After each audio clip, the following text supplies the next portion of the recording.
तितलियां और अंपायर की उंगलियों पे नाचने वाले नहीं हो सकते। नजरियाई जरूरत नहीं हो सकता। क्या इस मुल्क के अंदर ऐसी कोई अदालत मार्ज़े वजूद में आएगी जो मुशर्रफ के इन जुर्मों का हिसाब ले? इकरार जुर्म के बावजूद लाडले को छोड़ दिया जाता है। अस्सलाम वालेकुम। प्रोग्राम न्यूज़ आए के साथ मैं हूं असद रहीम खान। अदल व इंसाफ की हुक्मरानी होगी तो हर कोई अदल के ऐवानों से सर झुकाकर गुजरेगा, ये मियां नवाज शरीफ साहब का कहना था। वही मियां साहब जिनका तारीख बताती है 2009 में इतना अहम तरीन किरदार था उसी आला अदलिया को बहाल करने में। लेकिन आज लोग ये तनकीद करते हैं कि ये तहरीक एक अदलिया मुखालिफ तहरीक है। आज हमारे साथ बात करने के लिए फैसल वाडा साहब हैं, पाकिस्तान तहरीक इंसाफ के रहनुमा। मलिक अहमद खान साहब पाकिस्तान मुस्लिम लीग नवाज से ताल्लुक़ रखते हैं, पंजाब हुकूमत के तर्जुमान भी हैं और किसी तारुफ के मोहताज नहीं, महर बुखारी साहिबा जिनका अपना ही शो है। Welcome to all except Mehr साहिबा whose show it is. Malik Ahmed साहब, अगर हम आपसे आगाज़ कर लें सर, बस ताकि हमारे बेसिक्स सीधे हो जाएं। जब मरियम नवाज साहिबा बात करती हैं नवाज शरीफ के नज़रिए की, वो नज़रिया क्या है? देखिए, आज तो उन्होंने इसकी वजाहत कर दी कि जमहूरियत में हम किसी किस्म की कोई मुदाखलत बर्दाश्त इस तरह से कि अगर आपकी टर्फ ऑक्यूपाई होने लगे तो उसकी आज जो मैं उनकी इस बात का मतलब ले सका हूँ, वो ये मांगती हैं अपनी सिविल सुप्रीमेसी का राइट मांग रही हैं। वो ये मांग रही हैं कि सैंक्टिटी ऑफ वोट हो। वो ये मांग रही हैं कि इलेक्टेड गवर्नमेंट्स को इस तरह से घर ना भेजा जाए। वो ये मांग रही हैं कि 184(3) का कभी मतमय नज़र ये नहीं था कि जिसके ज़रिए इलेक्टेड प्राइम मिनिस्टर्स को ख़त्म किया जाए। वो ये कह रही हैं कि जो सिविल सुप्रीमेसी है उसके अंदर हम किसी किस्म की मुदाखलत बर्दाश्त नहीं करती। This is what she is saying. और ये कह रही हैं कि वो मियां नवाज शरीफ का नज़रिया है जी। तो फैसल साहब, जब ये पैनमा का, फैसल साहब कह रहा था मैं, मलिक अहमद साहब, जब पैनमा का फैसला सुनाया गया तो उसका क्या असर था जनाब, चाहे जमहूरी निज़ाम पर, चाहे नॉन सिविलियन फोर्सेस का की मुदाखलत का, क्या उस तरह का वाज़े असर नुमाया हुआ था? देखिए, पैनामा के फैसले से जो मुझे बुनियादी एतराज़ था वो एक तो उसकी जो लीगल कोर्स अडॉप्ट की गई उस पर एतराज़ था, और फिर जो कोर्ट ऑफ कॉम्पिटेंट जुरिस्डिक्शन और कोर्ट ऑफ लॉ का जो एक पहले से सेटल्ड प्रिंसिपल ऑफ लॉ था इन सुप्रीम कोर्ट, उससे डिविएट करने पे मुझे एतराज़ था।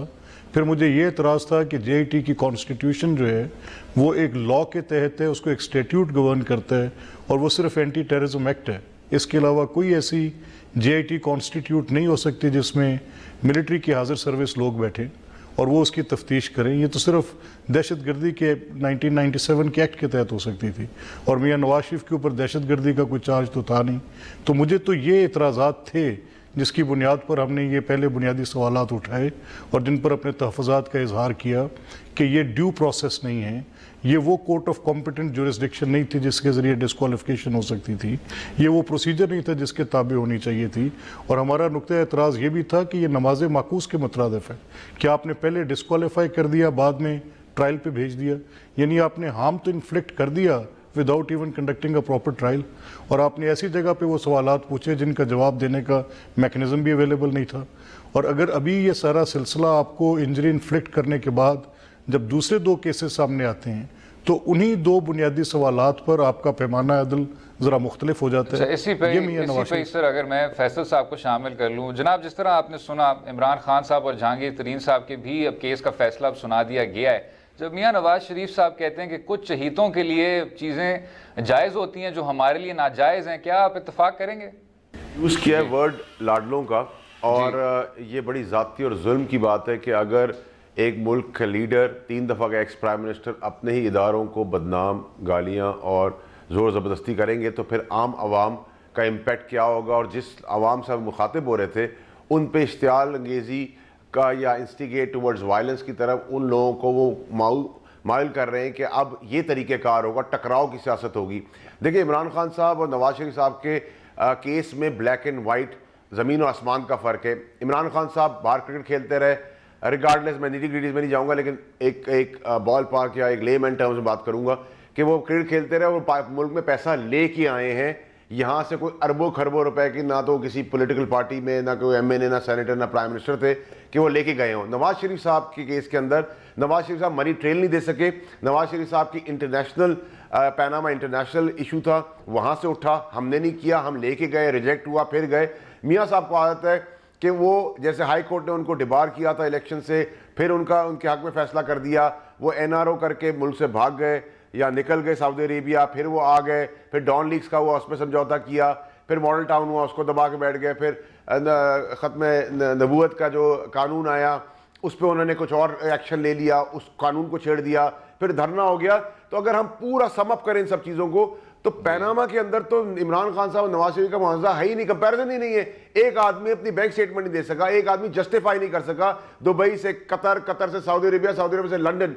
मान लूं अगर मैं उनकी सारी बात को विदाउट बैंक स्टेटमेंट्स भी, तो वो जो बात बता रहे हैं उनके बेटे के हमें जो मिले पैसे उस इन्वेस्टमेंट के तौर पे, तो 2003 में 2004 में वो फ्लैट्स उसके अंदर आ जाते हैं, तो वो उसको भी जस्टिफाई नहीं कर पा रहे, किसी किस्म की बैंक स्टेटमेंट देने को नहीं तैयार।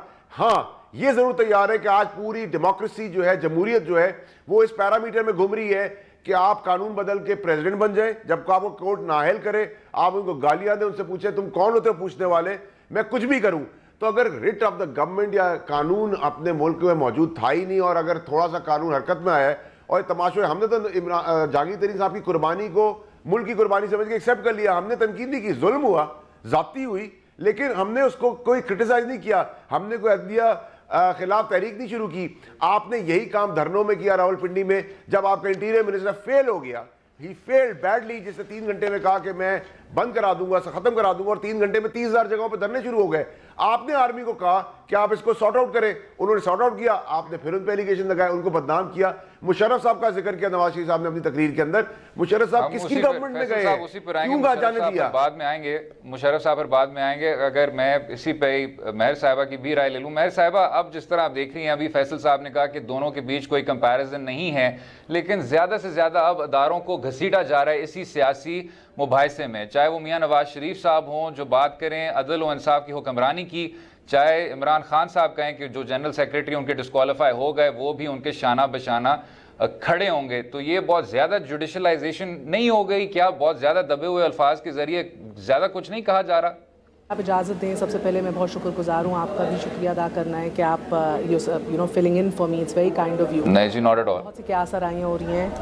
क्विकली अगर मैं ये कह दूँ, I am on maternity leave right now, मैंने डॉन नहीं छोड़ा, ना मैं कोई इस तरह का कोई प्लान है अभी। सो बहुत सी क्या आसाराइयाँ जो कॉलीग्स में हो रही हैं या लोगों में हो रही हैं, यही दरख्वास्त है कि इसी वक्त को इस्तेमाल करके दुआ कर लीजिए ज़रूर कि इंशाल्लाह ताला खैरियत से सब कुछ हो और खैरियत से मैं भी फारिग हूँ और वापस आऊँ इन अ फ्यू मंथ्स इंशाल्लाह। But that being said, Asad 2-3 बातें तो लाडलों का भी आपने जिक्र किया। हमारा तो बदकिस्मती से पूरा सिस्टम ही लाडलों पे चलता है और इस इमाम में सभी नंगे हैं। आपने ये भी देखा है कि आज जो लाडलों का गिला शिकवा कर रहे हैं, चाहे वो मियाँ साहब हों, तो उनकी ब्यूरोक्रेसी में भी लाडले भरे हैं।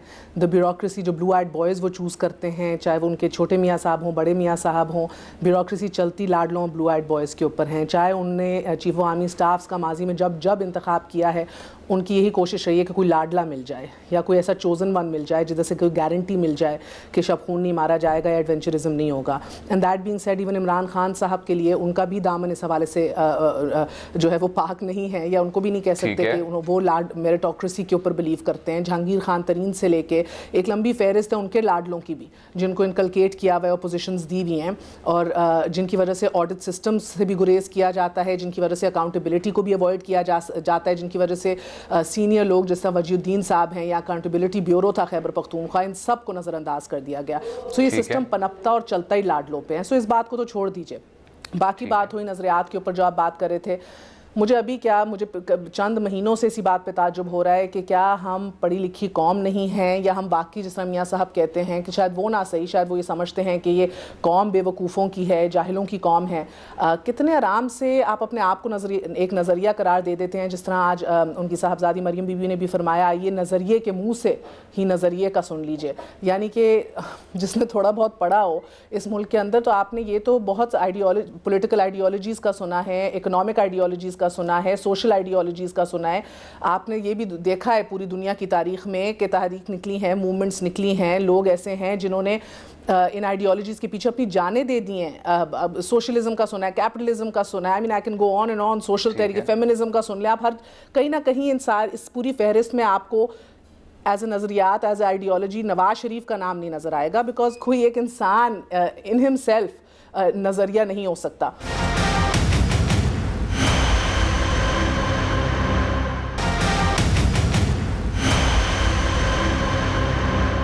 खान साहब, एक इमरान खान साहब का भी यही कहना था और वो बार बार कहते हैं, मैं आपसे फिर से उसी नज़रिए का सवाल कर रहा हूँ कि जनरल ज़िया साहब का हवाला देते हैं, जनरल जिलानी साहब का हवाला देते हैं। वो कहते हैं कि ये जो टेस्ट ट्यूब बेबीज़ हैं जो इस्लामी जमहूरी इत्तेहाद से अपनी सियासत का आगाज़ कर रहे थे, वो अब नज़रिया और जमहूरी सियासत की बात नहीं कर सकते। तो क्या आप इख्तलाफ करेंगे सर? देखिए, ये मुझे I have to agree with जो मेहर कह रही हैं, लेकिन इसके साथ एक बात ये भी तो है कि अगर आज आप ये देख लें कि जब भी मार्शल लॉ के दौर हुए तो क्या वो 30 साल हम पाकिस्तान की तारीख में से मिन्हा कर सकते हैं? क्या उसके अंदर अगर कोई इलेक्शन होगा तो उस इलेक्शन में एक इलेक्शन में पीपल्स पार्टी ने बाइकआउट किया 1985। That's right. तो फिर उसके अलावा तो बाकी जितने भी मार्शल लॉ के दौर में इलेक्शन हुए तमाम पॉलिटिकल पार्टीज़ ने उसमें हिस्सा लिया। तो ये दलील है कि किसी एक के मार्शल लॉ के दौर में अगर आप इलेक्शन लड़ते हैं तो आपके ऊपर एक तोहमत लग जाए कि आप तो सिर्फ पैदावार ही उस मार्शल लॉ की हैं, तो ये बुनियादी तौर पे कोई दुरुस्त दलील नहीं है। नहीं, मियाँ नवाज शरीफ साहब का जो नज़रिया आज जिसे मरियम बीबी ने जिसकी आज वजाहत की, वो आज उनकी शायद इस रेजिस्टेंस के ऊपर कि वो अपने साथ होने वाली नाइंसाफ़ी को बर्दाश्त नहीं करेंगे, वो अपनी सिविलियन सुप्रीमेसी की टर्फ को ऑक्यूपाई नहीं होने देंगे, वो जुडिशरी के अंदर दो पैमाने। कता कलामी माफ, अगर असद आप इजाजत दें, मेरा भी यही सवाल है, इधर यही सवाल है। मुझे बताएं मलिक साहब, ये क्या मसला है, ये क्या मंतक है कि अपने साथ होने वाली नाइंसाफ़ी को बर्दाश्त नहीं करेंगे? पूरा मुल्क पावे एक साइड के ऊपर हो, अपने साथ होने वाली नाइंसाफ़ी ना हो सर, यानी कि अदल की तहरीक चलाएंगे। सर मुझे मेरा सवाल कंप्लीट होने दीजिए, फिर आप मुझे प्लीज़ समझा दीजिए, बिकॉज हम लोग इधर पता नहीं क्या कर रहे हैं, समझने की कोशिश रोज़ करते हैं कि एक तो आइडियोलॉजी का इशू है, ये भी समझाएं से कौन सी फेहरिस्त के अंदर क्या है आइडियोलॉजी एग्जैक्टली, और ये अपने आप का दिफा जो है सर, ये अदल की बात जब आती है तो क्या बात है जब 14 लोग मॉडल टाउन में मारे जाते हैं तो उधर इंसाफ नहीं होता, उनके लवाहिकीन और घर में जो बेवा हो गई या जो यतीम हो गए उधर का अदल का मसला नहीं है सर। फाटा रिफॉर्म्स का इशू है तो किधर गया फिर सर अदल, किधर गया? आप अपने एलाइज के हाथों आप हॉस्टेज हुए हुए। अदल की बात अगेन अदल की बात आती है सर, तो इस मुल्क में मुझे बताइए कि एक बॉटल नेक हुआ हुआ है। आप देखिए कि मिलिट्री कोर्ट्स को अब आप दूसरी दफ़ा आपकी गवर्नमेंट जो है उनको गो थ्रू करना, पैसेज इसको क्लियर कर रही है मिलिट्री कोर्ट्स के ऊपर सर, दूसरी दफ़ा। सो ये तो अपने अंदर आयरनी है कि सनसेट क्लॉज दूसरी दफ़ा ख़त्म हो रहा है। आप जुडिशल रिफॉर्म्स आपकी गवर्नमेंट नहीं ला सकी इस मुल्क के लिए, मगर जिधर अपनी बात आती है उधर आप कहते हैं कि अदल की तहरीक निकालेंगे सर। कौन सी जुडिशल रिफॉर्म्स, अदल की कौन सी तहरीक, कौन सी इसकी तारीफ है? देखिए मैं आपका शुक्रिया अदा करता हूं कि आपने बड़ा पर्टिनेंट क्वेश्चन किया है। उसकी वजह यह है कि हम तो कह ये रहे हैं कि अगर डॉक्टर ताहिरुल कादरी साहब ने इंसाफ लेना है तो स्ट्रीट पे आके जत्था राज ना करें, बाहर आके सिविक लाइफ को डिस्टर्ब ना करें, कोर्ट में जाके लें। पहले भी जस्टिस बाकिर नजफी 3 साल से कोर्ट्स के अंदर पड़े हुए हैं, नहीं देखिए लोगों की जिंदगियां गुजर जाती हैं कोर्ट्स के अंदर सर। देखिए मुझे समझ आ रही, आपके साथ इंसाफ 1 साल के अंदर हो जाए तो बहुत तेज हुआ है, अब आप दूसरे जो है पूरी नहीं अब मुझे थोड़ी सी इजाजत दे दें। मैंने आपकी बड़ा अच्छा सवाल है, केस बाय केस सर, एक लार्जर बताएं आपकी गवर्नमेंट कौन से मैं जेनेरिक बात करने लगा हूं। देखिए कि अगर आप 27 तारीखों पर अपनी शहादत अदालत में नहीं लेकर जाएंगे और आप धरने के ऊपर जोर देंगे तो किसी को आप इल्ज़ाम दे नहीं सकते। और अगर मियाँ नवाज शरीफ ये कहेंगे कि जो पैमाना मेरे लिए इस्तेमाल किया गया है वही बाकियों के लिए किया जाए तो इसमें कहने में कोई हर्ज नहीं है, और ये बात वो दुरुस्त कर रहे हैं और उसके अंदर वजन भी है। और अगर उनके साथ केस ऑफ फर्स्ट इंप्रेशन होगा, वो ऐसे मुकदमात जिनकी पहले से नज़ायर मौजूद हैं और इन्हीं बेंचेस की मौजूद हैं, उनको वो ओवर रूल किए बगैर एक नई जुरिस्डिक्शन तरतीब दे देंगे तो मियाँ नवाज शरीफ का शिकवा जायज़ है जी। और अगर जहाँ तक ये बात है कि आप कह रही हैं फाटा रिफॉर्म्स, तो आई एश्योर यू दैट कि नियर फ्यूचर फाटा रिफॉर्म्स जो हैं, ये जितने तहफ़्फ़ुज़ात थे अलाइड पार्टीज़ के, उनको दूर करते हुए फाटा रिफॉर्म्स हो जाएंगे। मेरा सवाल जनरल है, आप ये कहते हैं कि एक ही पैमाना यूज किया जाए, ये सुनने में तो बेहतरीन बात है सर, मगर इसी पैमाने के ऊपर बहुत से पहले लेजिस्लेटर्स और एमएनएज और एमपीएस घर भेजे जा चुके हैं। It just happens to be कि नवाज शरीफ प्राइम मिनिस्टर। कीजिएगा जरा वक्फे के बाद वक्फा लेते हैं और फिर गुफ्तगू जारी रहेगी। Will come back to Malik sahab, stay with अस।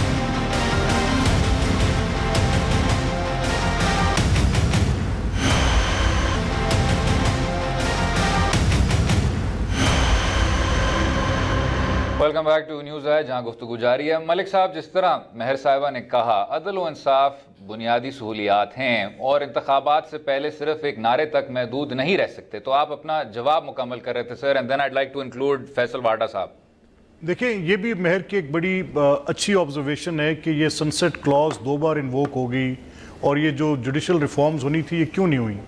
तो जब ये 2 साल के लिए आप मिलिट्री कोर्ट्स को डाल रहे थे, तो उस वक्त चाहे हम थिन माइनॉरिटी में थे, हमने पंजाब में ये आवाज़ उठाई और हमने कहा कि जिस प्रोसेस को आपने अंडरटेक करना है, ये 2 साल का वक्त बहुत कम है, 2 साल में आप जुडिशल रिफॉर्म्स नहीं कर सकते। और उसका एक पेपर तैयार किया, जो पेपर फेडरल गवर्नमेंट को हमने सबमिट किया और उनसे बताया कि अगर पंजाब के हम 48 जुडिशल कॉम्प्लेक्सेस की रिफॉर्म्स करके, प्रोसिक्यूशन सर्विसेज की रिफॉर्म करके, इन्वेस्टिगेशंस के वो सारे रिफॉर्म्स अडॉप्ट करने के बाद लेकर जाएंगे, तो कम से कम इन 4 स्टेप्स के लिए 5 साल का अरसा स्टार्टिंग ऑफ टुडे, जैसे एशियन डेवलपमेंट बैंक के साथ एक वर्किंग पेपर साइन हुआ है, तो उसके मुताबिक आपको 5 साल का मिनिमम अरसा दरकार होगा। और उस पर पंजाब में तो काम हो भी रहे। हमने प्रोसिक्यूशंस के अंदर रिफॉर्म्स अपने लाए, इन्वेस्टिगेशंस के अंदर हम अपनी रिफॉर्म्स लेकर आए, उनके अलग-अलग यूनिट्स बने, CTD का क़याम इसी अमल का हिस्सा था। लेकिन मैं ये बात करके मैं कोई ये नहीं गिनवाना चाह रहा कि हमने क्या किया क्या नहीं किया। आपकी ऑब्जर्वेशन दुरुस्त है, लेकिन it's a time taking process. ये 2 साल की जो आपकी पहली कॉन्स्टिट्यूशनल अमेंडमेंट थी, उस पर सुप्रीम कोर्ट में बहस होते हुए सारे फ्रीकैन ने ये बात की, इन दलाइल से हटके कि ये कोर्ट्स होनी चाहिए, मिलिट्री कोर्ट्स या नहीं होनी चाहिए, या फेसलेस कोर्ट्स होनी चाहिए। उसके ऊपर कई दलीलें थीं, कई उसके ऊपर तौजीहात पेश की गई। लेकिन असल बात ये थी कि ये बड़ा टाइम कंज्यूमिंग और इसको आपने स्टेप बाय स्टेप ग्रेजुअली आगे जाके लेकर जाना था। 2-2 साल की दोनों की कदगन दुरुस्त नहीं थी पहली सतह पर जी। अच्छा फैसल साहब, इसी मौजू पे रहते ही जब हम इंसाफ की बात करते हैं, मॉडल टाउन रिपोर्ट का हवाला आज इमरान खान साहब ने दिया और ये भी कहा कि जी अब 3 साल हो गए, इंसाफ नहीं मिल सका। ताहिरुल कादरी साहब की पूरी तौर पे हमायत भी की थी उन्होंने। लेकिन फैसल साहब, साथ में जो एक केस अब ज़्यादा से ज़्यादा मुतनाज़ा होता जा रहा है, कहा यह जाता है कि खैबर पख्तूनख्वा की पुलिस सबसे ज़्यादा आज़ादाना है, सबसे ज़्यादा खुद मुख्तार है। लेकिन आपको याद होगा सर कि मशाल खान कत्ल केस में एक PTI के काउंसलर का नाम आया, ही स्टिल एट लार्ज, और फिलहाल खैबर पख्तूनख्वा पुलिस को भी नाकामी हुई है उसको गिरफ्तार करने में। मेरे ख्याल से खैबर पख्तूनख्वा में ये सबसे ज़्यादा प्रोमिनेंट केसेस की फहरिस्त में शायद अव्वल तरीन होगा।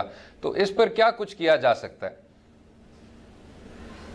देखिए जी, आपका बड़ा अच्छा सवाल है कि पुलिस खुद मुख्तार है KPK के अंदर, और हमारा काउंसलर हो या हमारा कोई लीडर हो या मिनिस्टर हो या MNA या सेनेटर हो, कानून से बालातर कोई भी नहीं है। और मशाल कत्ल केस एक बड़ी भयानक दर्दनाक वाक़या है जिसके अंदर इसको इग्नोर नहीं किया जा सकता। और मैं एम श्योर कि अगर आपके वसात से अगर ये बात आ रही है तो इसके पीछे बिल्कुल आप ठीक कह रहे होंगे कि कामयाबी नहीं हुई, लेकिन नाकामी भी 100% उसको ना एक्सेप्ट की जाए, या उसको वहाँ उस काउंसलर को अगर उसकी इन्वॉल्वमेंट है तो उसको छोड़ दिया जाएगा, इग्नोर कर दिया जाएगा। वो काम पुलिस वैसी करेगी जैसे एक आम मुजरिम के लिए करती है। और खान साहब और चीफ मिनिस्टर KPK उसको खुद ऑब्जर्व करेंगे, खुद उसका नोटिस लेके चलेंगे।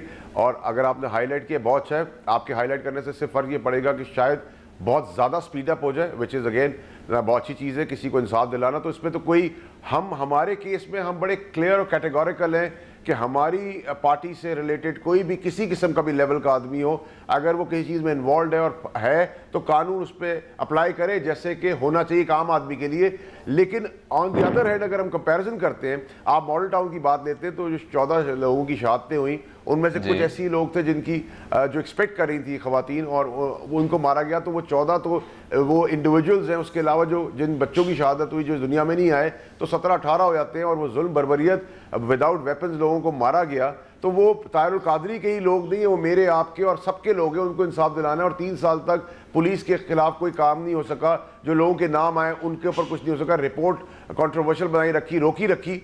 तो देखिए, जब आप गवर्नमेंट और गवर्नमेंट की रिट और गवर्नमेंट की मशीनरी सिर्फ इस काम में मौजूद हो, मुलविस हो कि वो किसी लीडर की करप्शन, उसकी पर्सनल डूइंग्स, उसके अरबों रुपए को जस्टिफाई करने में एक पर्सनल मुलाजिम के साथ लगी हो, मुलाजमत में लगी हो, और कोई इकोनॉमी से रिलेटेड या गवर्नमेंट से रिलेटेड या कानून से रिलेटेड पॉलिसीज में काम ना हो रहा हो, फाइनेंस मिनिस्टर आपका मुल्क से भाग जाए। फैसल साहब, वही सवाल अगर मैं आपसे कर लूं फैसल साहब, एक फ़र्क तरह का मेयार पाकिस्तान तहरीक इंसाफ के नुमाइंदे कहते हैं कि आप हमें अप्लाई करें। अब आपने बात की कि ये सियासी जमात जमहूरियत की क्या बात करती है, लेकिन जिस तरह आपने भी मेहर साहिबा की बात का हवाला दिया, उन्होंने एक और भी बात की कि इमरान खान साहब के अपने भी लाडले हैं। जब पाकिस्तान तहरीक इंसाफ नज़रिए की बात करती है, जस्टिस वजीउद्दीन की रिपोर्ट भी सर उसी तरह पब्लिक रिकॉर्ड में है, उनके जो कुछ एलिगेशंस थे वो उतने ही पब्लिक रिकॉर्ड में है जितना पाकिस्तान मुस्लिम लीग नवाज की अपनी इंटरनल जमहूरियत में कोताहियों की है पब्लिक रिकॉर्ड में। उस पर कोई अमल दरामद हो पाया? क्योंकि अब तो यही नज़र आ रहा है कि वो लोग कम से कम प्रोमिनेंट होते जा रहे हैं और इमरान खान साहब के जो करीब लोग हैं वो शायद वही लोग हैं जो उन चीज़ों में मुलव्वस थे। बेशक वो रिगिंग हो, बेशक वो इंटरनल जमहूरियत में कमी होती जाए, बेशक पाकिस्तान तहरीक इंसाफ के अपने ही लीडरान का ये कहना है कि पैसों की और फाइनेंसिंग की अब अहमियत बढ़ती जा रही है, नज़रिए की कम। देखिए जी, आपका सदा बड़ा ज़बरदस्त सवाल है। और देखिए, मेरे ख्याल से ये सियासत का हुस्न कह लें या सियासत की ज़रूरत कह लें कि बगैर फाइनेंस के तो सर घर भी नहीं चलता, तो फाइनेंस के बगैर पार्टी कैसे चलेगी? और इसमें किसी को शर्मिंदा नहीं होना चाहिए। बिल्कुल, अगर जायज़ लेजिटिमेट वे में अगर आप अपनी पार्टी को फंड करते हैं, फाइनेंस करते हैं, या कोई भी इंडिविजुअल करता है, अगर किसी को अपने या पराए किसी को भी तकलीफ होती है तो उस तकलीफ का तो हल नहीं हो, तो आप अल्लाह से पूछें कि उस आदमी को क्यों दिया है। और अगर कोई वो ब्लू आइड बॉयज़ खान साहब के हैं और वो कनेक्टेड है जिनकी फाइल्स नहीं बनी हुई, देखिए 2 किस्म के लोग हैं पाकिस्तान में। एक वो लोग हैं जिनकी फाइलें बनी हुई है और उनके साथ स्ट्रिंग्स की खींची जाती हैं, कियानी साहब के दौर में भी खींची, उनके भाइयों ने भी बहुत कुछ नवाजा इस सेटअप से, हमें हराया गया, हम जीते भी थे, चाहे वो पंजाब था चाहे वो सिंध था, हमें बहुत कुछ पता है। लेकिन आप हमसे कहते हैं शवायद हम दे दें, तो फिर इदारे किस लिए बैठे? हमारा काम तो नहीं शवायद देना, इदारों का काम है। या तो इदारों को ताला लगाए, वो सारी फैसिलिटीज हमें दे दें, हम उनके बगैर भी वो सारे सबूत लेके आ रहे हैं। फैसल साहब, पाकिस्तान तहरीक इंसाफ भी अपने आप को अदारा ही कहलाती है। जब पैनल वर्सेस पैनल लड़ाइयां होती हैं और जब पूरी तौर पे इंटरनल वोटिंग नहीं की जाती, तो फिर उसी अदारे पे फिर सवाल उठाए जाते हैं कि ये सियासी जमात बाकियों से फर्क नहीं है। असद साहब, देखिए, ये वाहिद तहरीक इंसाफ एक पॉलिटिकल पार्टी है और इनके लीडर इमरान खान साहब हैं, जो लास्ट इलेक्शन 13 का हवाला दे रहा हूँ कि इलेक्शन सर पे खड़े हुए हैं और खान साहब इलेक्शंस का कहते हैं कि पार्टी में इलेक्शंस हो जाए और पार्टी के अंदर हेड ऑन वन फाइट शुरू होती है बिटवीन पैनल्स, जो आप कह रहे हैं। तो ये इससे ज़्यादा जमहूरियत आपको कहाँ मिलेगी किसी पॉलिटिकल पार्टी के? नंबर 1। नंबर 2 ये कि देखिए, अगर हमारे पास शॉर्टकट्स होते और जनरल जिलानी और ज़ियाउल्लाह की गोद होती तो 22 साल हम स्ट्रगल इमरान खान साहब नहीं करते। थर्ड इंपॉर्टेंट चीज़ कि कोई आज तक टेक ऑन करने को इन 2 पॉलिटिकल पार्टीज को तैयार नहीं था, बारी बारी काम कर रहे थे।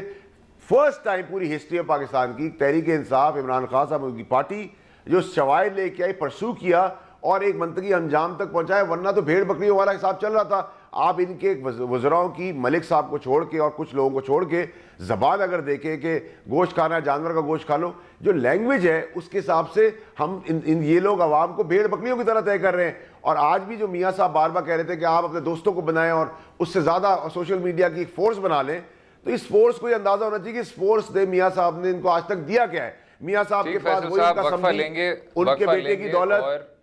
ठीक, वक्फा लेंगे, गुफ्तगू जारी रहेगी।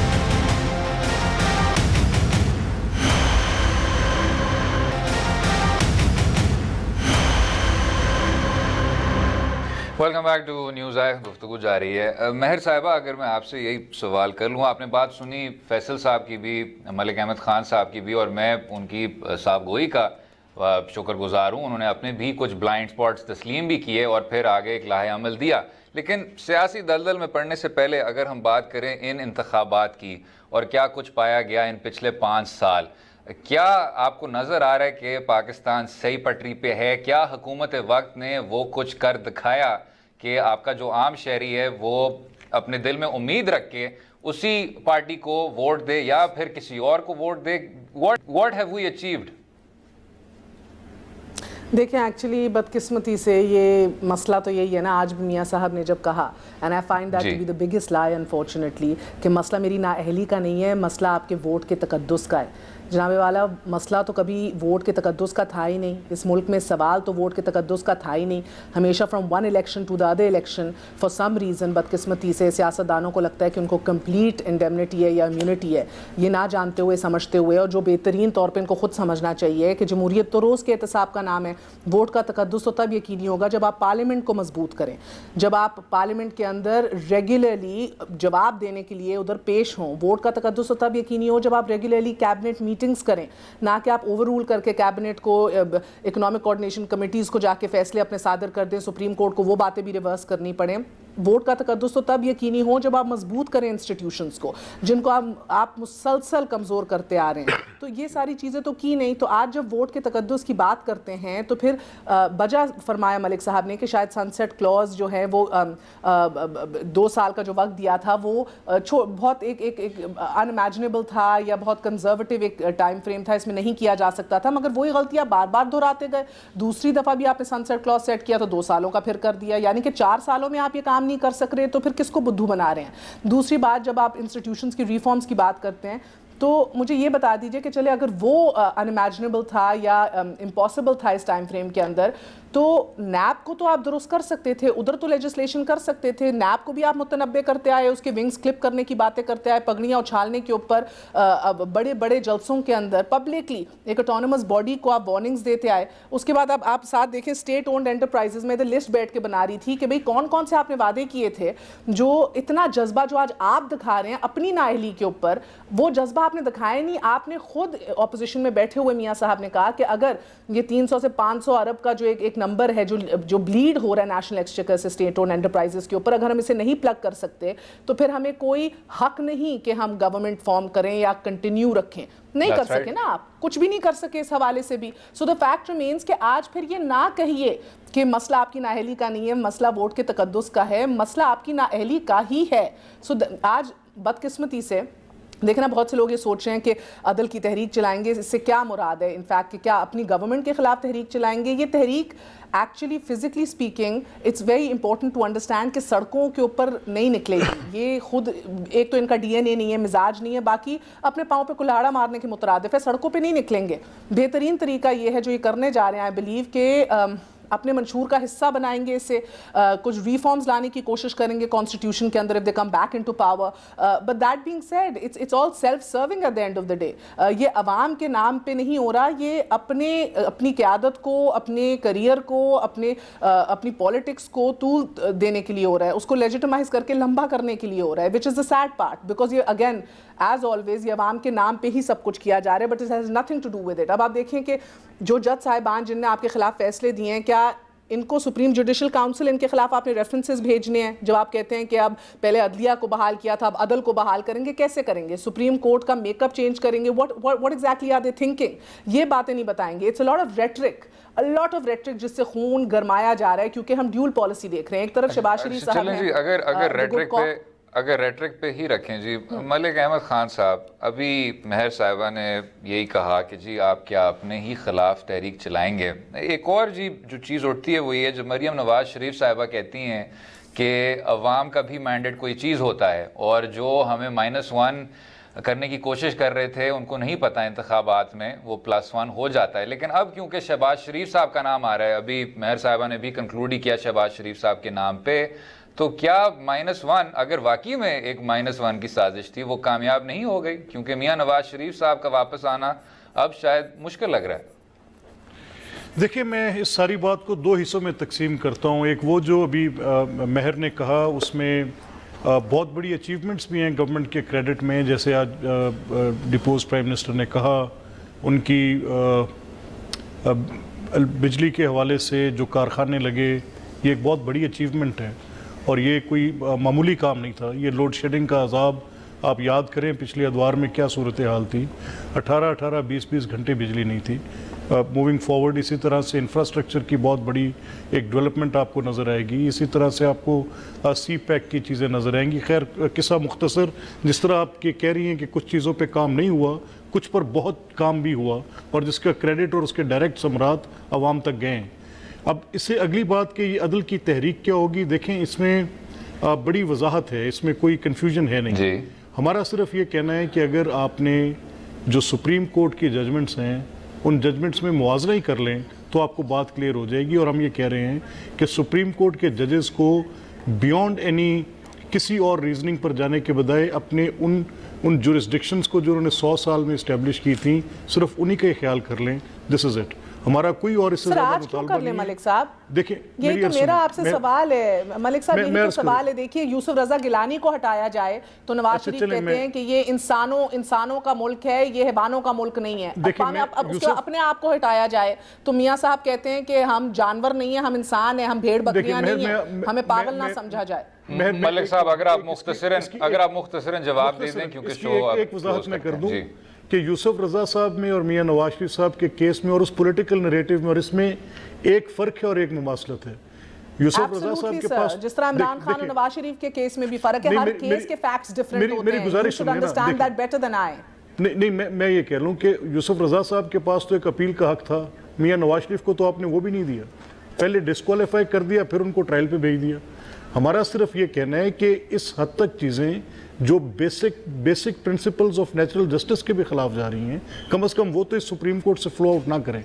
ये नज़ायर कल को आप दे नहीं पाएंगे, ये फैसले आपकी जजमेंट्स की किताबों के अंदर लिखे रह जाएंगे और ये उन फैसलों में से होंगे जिनकी वजह से इन जो कि बड़ी ही ऑगस्ट ये कोर्ट्स हैं, इनकी बहुत एहतराम है, तकरीम है और किसी वजह से इनके ऊपर कोई फैसला कमजोर है। बहुत से लोगों को ये लगता है कि का फैसला कमजोर है, जिसने बहुत स्पेस दी है नवाज शरीफ साहब और पीएमएलएन को कि वो अपना नैरेटिव बिल्ड करें। दैट बीइंग सेड, वो बात सही है, बट सर कन्फ्रंटेशन में और तहरीक निकालने में अपना हक इस्तेमाल करने में जमीन आसमान का फर्क है। आप कन्फ्रंटेशन के रास्ते पे उतर आए हैं, आप अपनी जात को तरजीह दे रहे हैं versus state institutions of the state. If everything goes right तो राउंड द कॉर्नर इलेक्शंस हैं और अगर मैं इलेक्शन में अपने इलेक्टोरेट के पास, अपने इलेक्टोरल कॉलेज के पास इस चीज पर वोट लेने जाता हूं, इदारों को सर इस चीज को वाजे करें ना। अगर आप इलेक्टेड के पास जाते हैं धज्जियां उड़ाते हुए इदारों की। एक सेकंड मलिक साहब last word sir, then we need to close the show. देखिए, मैं सिर्फ ये कह रहा हूं कि मैं अपने किसी भी मौक़िफ़ पे अपने वोटर के पास जाके वोट मांगता हूं और अगर मेरा इलेक्टोरेट मुझे इलेक्ट करता है किसी भी मौक़िफ़ से, यही तो मसला है असद। नहीं, देखिए मेरी बात सुनिए ना, मैं आप किसी सूरत मैं तो उन लोगों में से हूं जो कहते हैं कि हम अदारों के साथ टकराव नहीं करते। चीफ मिनिस्टर आई थिंक जी यही टेक अवे, मैं यही तो टेक अवे को गंदा करते हुए, अदलिया को गंदा करते हुए मलिक साहब आई थिंक लेने जाना इज नॉट ओके। मेहर देखें, यही एक थिन लाइन ऑफ डिमार्केशन है जो आपसे कहेंगे प्लीज काइंडली आप कर लें कि इसमें झगड़ा ये नहीं है कि ये सारी तनकीद हम इदारों के साथ इस तरह से करते जा रहे हैं, हम ये सिर्फ मुतालबा कर रहे हैं कि अदल होना चाहिए। बिल्कुल ठीक मलिक साहब। फैसल वाडा साहब, मलिक अहमद खान साहब और मेहर साहिबा, also wishing you a speedy return. बहुत बहुत शुक्रिया शो में शामिल होने का, अपना कीमती वक्त देने का। कल तक इजाज़त दें, खुदा हाफिज़।